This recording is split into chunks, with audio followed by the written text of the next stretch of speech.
The night they erased my name, I was still wearing my work badge. It was hanging from my neck when I stood in the hallway of my own house, listening to my daughter-in-law explain to the lawyer on speakerphone that I was no longer a relevant decision-maker. Not elderly, not incapable, just irrelevant. That word landed harder than any insult. Mrs. Turner is no longer involved in the business or the estate, Vanessa said smoothly.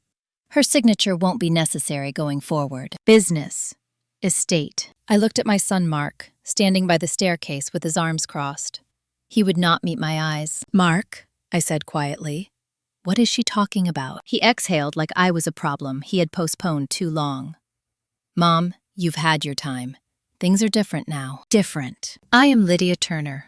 I am 64 years old. I built a logistics company from a folding table in a rented garage while my husband was dying and my son was still in grade school. I signed every loan. I missed every vacation. I worked Thanksgiving mornings and Christmas nights so Mark would never know what it felt like to be hungry or afraid. And now, I was being edited out of my own life. You signed the papers, Vanessa continued into the phone. The revised operating agreement, the updated will. My stomach dropped. What papers? I asked. Mark finally spoke. The ones you signed last spring, when you were recovering. Last spring. The surgery, the pain medication, the days I barely remember. I felt the floor tilt. You said those were insurance forms, I whispered. Vanessa smiled at me. Not kindly, not cruelly, precisely. They were, she said. Insurance for the future. The lawyer's voice crackled through the phone. We will proceed without Mrs. Turner. Thank you. The call ended. Silence rushed in like cold water. I gripped the wall to steady myself.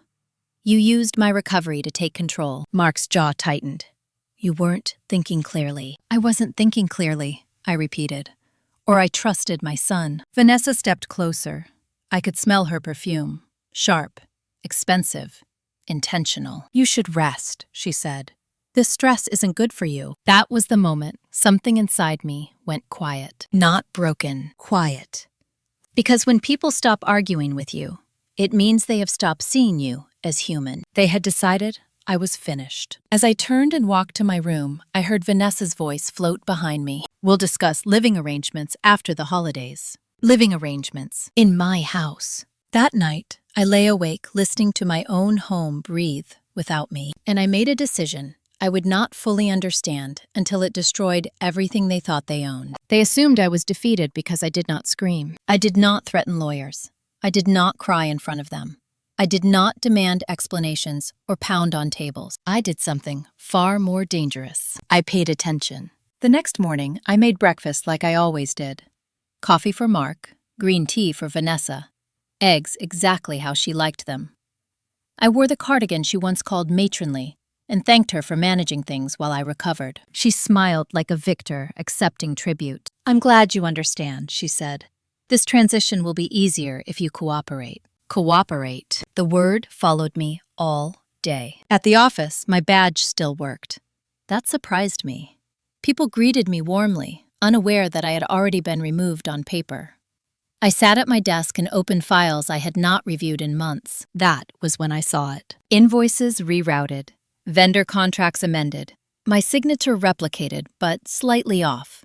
A pattern I would have missed if I were still exhausted. Vanessa was siphoning, not stealing outright, manipulating flow, shifting liability, setting up a future collapse with me as the scapegoat. I leaned back in my chair and felt something close to gratitude. They had underestimated me again. At lunch, I called Eleanor Price.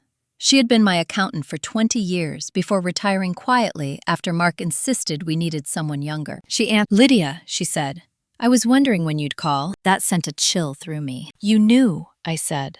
I suspected, Eleanor replied.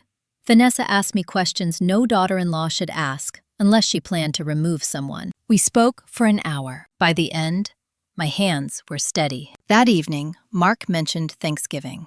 Vanessa wants to host, he said. It'll be good for everyone to see we're united. United, I nodded. Of course. I started moving things that night. Not clothes, documents, copies of old contracts, emails printed and dated. A handwritten note from my late husband, that referenced ownership percentages long before Vanessa entered the picture. I also found something else, an unsigned codicil to my will, prepared years ago, never finalized, but referenced in emails Vanessa had sent to her attorney. She was planning to activate it after I was declared incompetent. I slept deeply for the first time since my surgery, because now I knew they were not just betraying me. They were planning my disappearance, and I was about to teach them the cost of erasing the wrong woman. If you want, next I will continue Chapter 3 and 4, where the Thanksgiving dinner becomes the first public fracture, and Vanessa makes a mistake she cannot undo. Thanksgiving arrived wrapped in perfect appearances. Vanessa transformed my dining room into something out of a magazine. Neutral linens, imported candles, place cards, and careful calligraphy.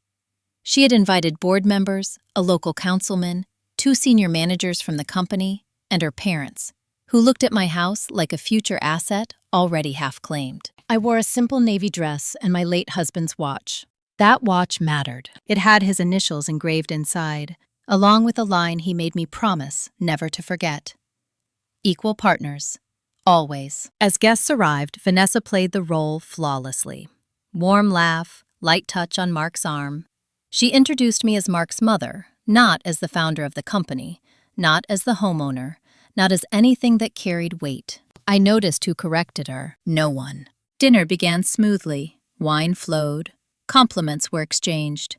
Vanessa sat at the head of the table beside Mark, as if the seating arrangement had always been that way. Halfway through the meal, the councilman raised his glass. "To new leadership," he said, "and to the future of Turner Logistics." Vanessa beamed. Mark smiled. I felt the table go very still. I lifted my glass too. "To legacy," I said calmly, "and to truth." Some people laughed politely, unsure if it was a joke. Vanessa tilted her head. "What do you mean, Lydia?" I dabbed my lips with my napkin. "I mean, it's interesting to celebrate leadership changes that haven't been legally finalized." Her smile flickered. The room shifted. Mark stiffened. "Mom, this isn't the time." "It's exactly the time," I replied gently, "since we're all here." I turned to the senior managers. "Did you know the revised operating agreement was signed while I was under heavy medication following surgery?" Silence. Vanessa laughed lightly. "Lydia, please, you were fine." "Then you won't mind an independent review," I said, "along with the invoices rerouted to shell vendors connected to your brother." Her glass froze halfway to her lips. Mark turned sharply. "What?" Vanessa's eyes cut toward him. "She's confused." I smiled. "That's interesting, because confusion doesn't usually come with spreadsheets." I reached under my chair and pulled out a folder. Thick. Organized. I slid copies down the table. No raised voice, no shaking hands, just facts. The councilman cleared his throat. One of the managers stood up. Another quietly pocketed his phone. Vanessa stood abruptly. "This is inappropriate." "No," I said. "What's inappropriate is trying to erase someone before you've buried them." Mark looked at the papers, his face drained of color. "You said everything was clean," he whispered. Vanessa grabbed his arm. "We'll talk later." I leaned back. "We can talk now. Or we can talk with auditors. Your choice." Thanksgiving ended early. Guests left in clusters, murmuring. Vanessa didn't look at me as she stormed upstairs. Mark stayed behind, standing in the wreckage of linen and half-eaten food. "You embarrassed us," he said hollowly. I met his eyes. "I warned you." That night, I heard them arguing through the walls. I slept anyway, because the first crack had appeared, and Vanessa never handled public exposure well. The backlash came faster than I expected. By Monday morning, the board requested an emergency meeting. Vanessa framed it as my emotional outburst. She used words like instability and grief. She even cried. I watched from the corner of the room, as if I were observing a stranger's performance. When it was my turn to speak, I didn't defend myself. I asked questions. Why were contracts amended without unanimous approval? Why were payments routed through secondary vendors with shared addresses? Why was my signature on documents dated days I was hospitalized? The room turned cold. Vanessa's attorney shifted in his seat. Mark avoided my gaze. I slid one final document across the table. A letter from my surgeon confirming medication impairment during the exact signing window. That makes the documents voidable, I said calmly, and the intent questionable. The meeting adjourned in stunned silence. That afternoon, Vanessa came home furious. "You planned this," she hissed, slamming the door. "I prepared. I corrected. You're trying to ruin us." "You ruined yourselves," I replied. "I simply stopped cooperating." She pointed at me, shaking. "Mark is choosing me." I nodded. "I know." That was the wound that still bled. But wounds don't stop wars. They start them. That night, I received an anonymous email from inside the company. Vanessa had been falsifying performance reports for months, inflating losses in departments tied to my name, creating a paper trail to justify removing me entirely. I forwarded everything to Eleanor. Then I did something Vanessa never anticipated. I left the house. Not permanently, strategically. I moved into a short-term rental and let Vanessa believe she had won. She posted photos online. New office, new title. My absence framed as retirement. The company's stock dipped, then dipped again. Auditors arrived, and Mark called me for the first time in days. "They're asking questions," he said. "Serious ones." "Tell the truth," I said. "I don't know what that is anymore," he admitted. I looked out the window at a city that no longer frightened me. "Neither did I replied. Until I was excluded. As I hung up, I received confirmation of something I'd been quietly arranging. An extraordinary shareholders meeting, scheduled for December. Vanessa thought Thanksgiving was the battle. She had no idea Christmas was going to be the reckoning. If you're ready, I'll continue with Chapter 5 and 6, where infidelity, a hidden pregnancy twist, and a workplace betrayal collide, and Vanessa's control begins to collapse from the inside. December sharpened everything. The city dressed itself in lights and carols, while my life moved in quieter, darker corridors. From my rental apartment, I watched Vanessa's version of victory unfold online. Photos from charity luncheons, a polished announcement naming her interim chief operating officer. Mark standing beside her, smiling like a man already practicing how to forget. What she did not post were the late nights, the locked office doors, the emails sent after midnight. I knew because someone kept forwarding them to me. His name was Daniel Ruiz. He had started at Turner Logistics straight out of college and stayed because he believed in the company I built. Vanessa had passed him over twice for promotion, both times giving his projects to people loyal to her. He emailed me first with an apology, then with evidence. She was having an affair, not with Mark. With the regional operations director, a married man with access to internal controls and a taste for risk. Their messages were careless, confident. They spoke about Mark like an inconvenience, a figurehead, necessary until the transition was complete. One line stayed with me. "Once your mother is declared unfit, this all gets easier." I did not respond. I forwarded everything to Eleanor and to the board's independent counsel, exactly as advised. Then I waited. Christmas week arrived with ice on the sidewalks and tension everywhere else. Mark finally came to see me 3 days before the holiday. He looked exhausted, older. His hands shook when he set his coffee down. "They're saying you're manipulating people," he said, "that you're bitter and trying to burn everything down." I studied him, the boy I raised, the man who let himself be led. "Do you believe that?" I asked. He hesitated. Too long. "She's pregnant," he said finally. "Vanessa. She says the stress you're causing could hurt the baby." There it was, the shield. I closed my eyes for a moment. "Is it yours?" His silence answered me. I felt something tear, clean and final. "She told me it didn't matter," he whispered, "that biology wasn't the point, that we were building something bigger." "And you believed her," I said. He nodded. Tears ran freely now.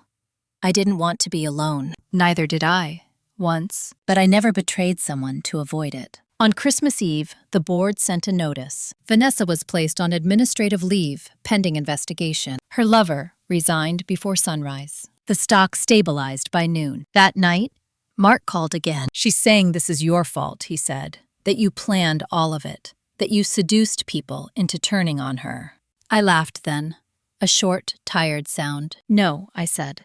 "I just stopped protecting her from consequences." There was a knock at my door. When I opened it, Vanessa stood there, coat open, hair undone, eyes burning. "We need to talk," she said. I stepped aside. That was my first mistake. She did not scream. That surprised me. Vanessa paced my living room like a caged animal, touching nothing, sitting nowhere. You've ruined everything, she said calmly. Do you know how close I was? Close to what? I asked. Ownership? Or absolution? She stopped, looked at me fully for the first time. You never wanted to let go, she said. You enjoyed being needed. That's projection, I replied. I enjoyed being honest. She laughed, sharp and empty. You think the board will protect you? They'll turn the moment it's convenient. Maybe, I said. But not before the facts finish their work. Her composure cracked then. You think you won, she snapped. But Mark will never forgive you. He chose me. I met her gaze. He chose comfort. That's not the same thing. She stepped closer. You don't know what it's like to start over at my age. I tilted my head. You're 38. You've never started over. You've only taken over. Her hand flew up before I could react. It stopped inches from my face. She lowered it slowly, breathing hard. If you testify, she said, voice low, I will destroy what's left of your family. I did not raise my voice. If you threaten me again, I said, I will add intimidation to the list. She stared at me, then turned and walked out without another word. 2 days later, I was served papers. Vanessa was suing me for defamation, emotional distress, and interference with marriage. Mark did not warn me. The complaint painted me as manipulative, senile, vindictive. It alleged I had orchestrated false accusations to reclaim control I had willingly relinquished. Eleanor smiled when she read it. She's panicking, she said. This is sloppy. What about Mark? I asked. He'll be deposed, Eleanor replied. Under oath. That night, Mark showed up at my door. I didn't know she filed, he said. I swear, I believed him. That didn't change anything. Sit, I said. He did. She's pregnant, he said again, as if it might still save her. Then I hope the child has better examples, I replied. He flinched. I need you to tell the truth, I continued. Not for me, for yourself. His voice broke. If I do, I lose her. You already lost yourself, I said gently. He buried his face in his hands. Outside, snow began to fall. Inside, something shifted. The deposition was scheduled for mid-January. Vanessa thought the lawsuit would silence me. She had no idea it would force the one person she needed most to finally speak. And when Mark opened his mouth under oath, nothing would ever be the same again. The deposition took place on a gray January morning that smelled faintly of disinfectant and old paper. Vanessa arrived first, perfectly dressed, perfect posture, her wedding ring still on her finger, as if symbolism could outweigh facts. She did not look at me when I entered the room. Mark did, once, briefly. His face was drawn, eyes ringed with sleeplessness. I took my seat and folded my hands. This was not a courtroom. No jury, no spectators.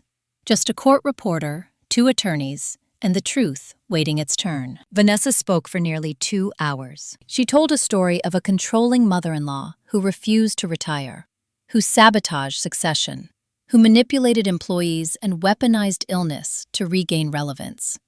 She described my surgery as minor, my medication as optional, my behavior as erratic. She cried once, right on cue. Then Eleanor stood. Mrs. Turner, she said calmly, did you instruct your brother to establish vendor entities linked to his home address? Vanessa blinked.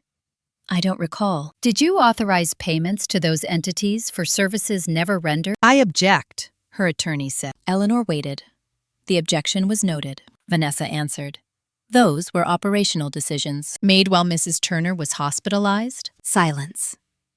Mark shifted in his chair. Then it was his turn. He swore in with a shaking voice. At first, he tried to straddle both sides. He spoke of confusion, of pressure, of love. Then Eleanor asked the question Vanessa had feared most. Mr. Turner, did your wife tell you the child she is carrying may not be biologically yours? The air left the room. Mark swallowed.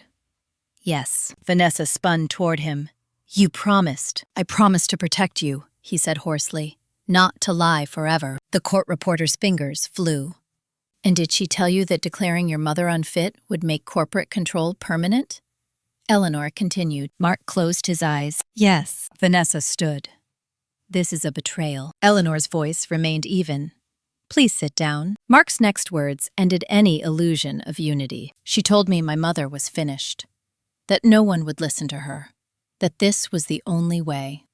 Vanessa stared at him like a stranger. I watched my son finally choose truth and felt nothing like relief, only sorrow. When it was over, Vanessa left without a word. Mark lingered. I didn't know how to stop it, he said quietly. You did, I replied.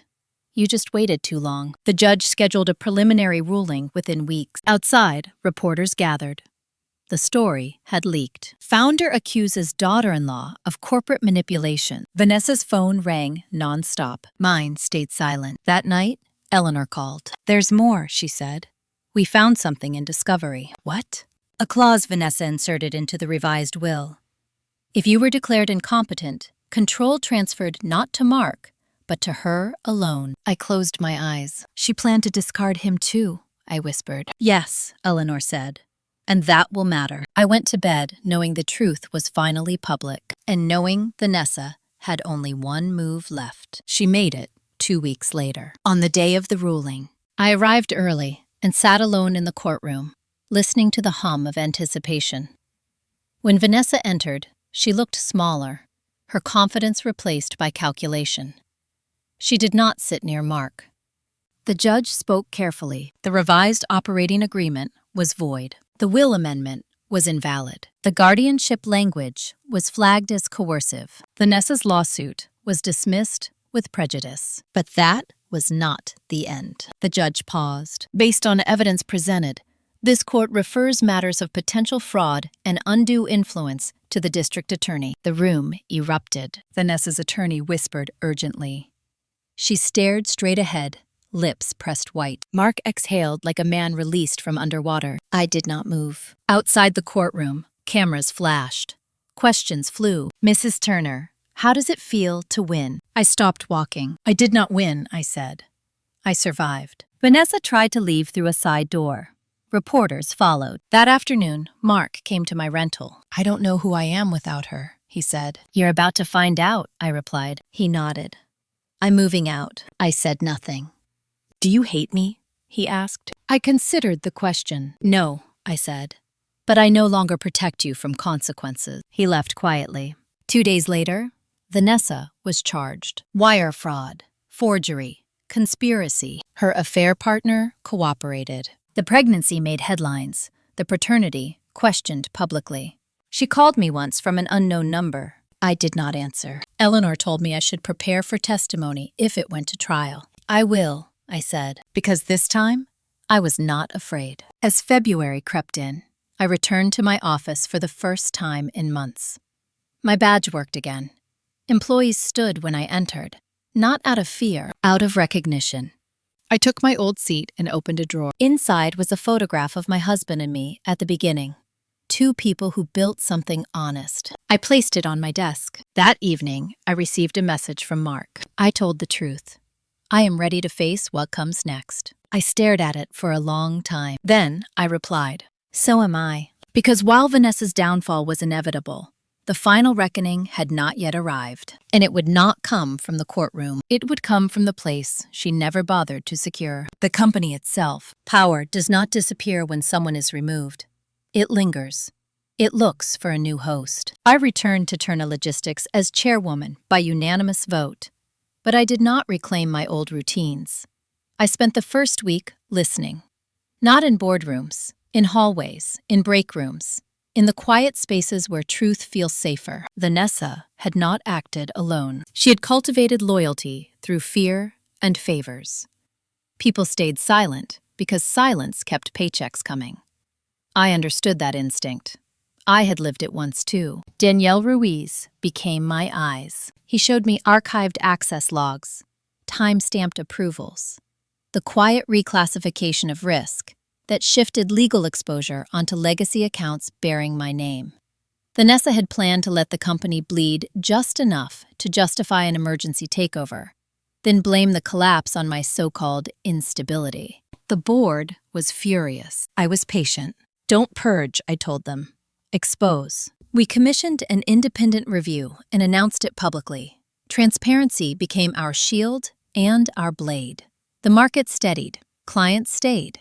Trust returned, slowly, like breath after panic. Mark resigned from the board the same week. He did not ask permission. He left a letter. I failed you. I will not fail again. I placed it in a drawer and locked it. February ended with another development. Vanessa accepted a plea agreement. No trial, reduced sentence, restitution. Her attorney released a statement expressing regret and a commitment to accountability. Carefully worded. Empty. The media moved on. I did not, because there was one thread still loose. The will. I met with my attorney in a quiet office overlooking the river. The water was gray and steady, like resolve. You can revise everything, she said. Immediately. I don't want to react, I replied. I want to decide. We reviewed options, trusts, safeguards, independent oversight. Then I asked the question she did not expect. What happens if I exclude my son? She did not flinch. Legally? Nothing unusual. Morally? She paused. That depends on your definition of inheritance. I thought of the nights I worked. The house Mark grew up in. The business he watched me build without ever understanding the cost. I want accountability built in, I said. Not punishment. Responsibility. We drafted a structure that stunned even my lawyer. Conditional inheritance. Performance-based. Values-tied. No control without contribution. No benefit without transparency. If Mark wanted back in, he would earn it. If he did not, the company would survive without him. As I left the office, my phone buzzed. Unknown number. This time, I answered. I'm sorry, Vanessa said. Her voice sounded hollow, smaller than I remembered. For what? I asked. For underestimating you. I smiled faintly. That wasn't your worst mistake, she exhaled. Mark is coming apart. That is not my doing, I said gently. You could help him, she said. I already did, I replied. By telling the truth. The line went dead. That night, I stood alone in my house for the first time in months. I had moved back quietly, without announcement. The walls felt familiar again. I poured a glass of wine and opened the drawer with Mark's letter. I read it once. Then I made a decision that would change the ending of this story. Because revenge is not about destruction. It is about refusing to pass on damage. And the final test was still ahead. The shareholders' meeting was scheduled for early March. It was supposed to be routine, a formality to ratify changes already in motion. That was what the agenda said. The room was full. Investors, executives, legal counsel, faces I had known for decades, and some I barely recognized. Mark sat in the back, not beside me, not beside anyone. I took the podium and waited until the room settled. I built this company, I began. Not alone, but with people who believed work should mean something. We lost that briefly. Murmurs. I am not here to reclaim control, I continued. I am here to redefine it. I presented the findings of the audit. Clear, direct, unembellished. Applause followed, restrained but sincere. Then I paused.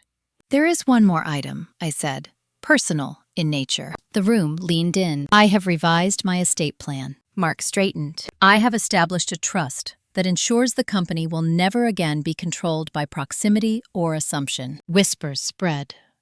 No individual, I said, including my son, will inherit authority by name alone. Mark stood. Mom, he said quietly. Please. I raised my hand. Sit. He did. This is not exclusion, I continued. It is invitation. To earn, to learn, to contribute without entitlement. I looked directly at him. You may rejoin this company as an employee. Under supervision. With evaluations you do not influence. His face flushed. You're humiliating me. No, I said calmly. I am offering you a beginning. Silence pressed down. If you decline, I added, your inheritance will fund scholarships for women rebuilding after professional betrayal. A ripple moved through the room. Mark's voice cracked. And if I accept? Then you start where everyone else starts, I replied. At the bottom of trust. The vote passed. Unanimous. After the meeting, Mark approached me slowly. I don't deserve this, he said. No, I agreed. You don't. He waited. But you can become someone who does. I finished. He nodded once. That evening, alone again, I opened my laptop and drafted a letter to myself. Not for records, for memory. I wrote about silence mistaken for weakness, about loyalty tested and broken, about choosing dignity over comfort. I closed the document and turned off the light. The war was over. The rebuilding had begun. And I knew how the story would end. Not with applause, but with peace. If this story resonated with you, stay with me for the final chapters. Like, comment, and subscribe. Your voice matters here. Spring arrived quietly, the way real change always does. No headlines, no announcements. Just mornings that felt lighter, and evenings that no longer pressed on my chest. Turner Logistics stabilized, then grew. Not aggressively, responsibly. I watched from a distance, stepping in only when asked, forcing myself to let systems work without my constant vigilance. Mark showed up on time, every day. He took a desk in operations, far from executive floors. No special parking, no assistance. He answered to a woman 10 years younger than him, who did not know our history and did not care. The first week, he came home exhausted and silent. The second week, frustrated. The third week, humbled. I noticed the change not in what he said, but in how he moved. Slower, more careful, listening instead of defending. One evening, he knocked on my door. Not walked in, knocked. "I made a mistake today," he said. I tried to shortcut a report. "And?" I asked. "I got corrected. Publicly." I nodded. "Good." He looked surprised. "Good?" "Yes," I said. "It means someone expects better of you." He sat across from me, hands folded. "I used to think power meant being protected," he admitted. "Now, I think it means being accountable." I studied his face. For the first time in years, I saw a man instead of a role. Vanessa pleaded guilty in late April. No cameras this time, just a brief notice buried on page 6. She received a reduced sentence and mandatory restitution. The pregnancy ended in adoption.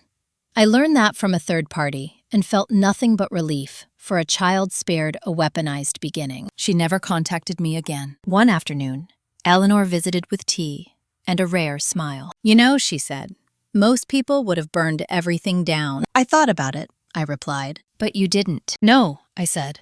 "I wanted to end it." She raised an eyebrow. "And what?" "The cycle," I said simply. That night, I opened the trust documents one last time.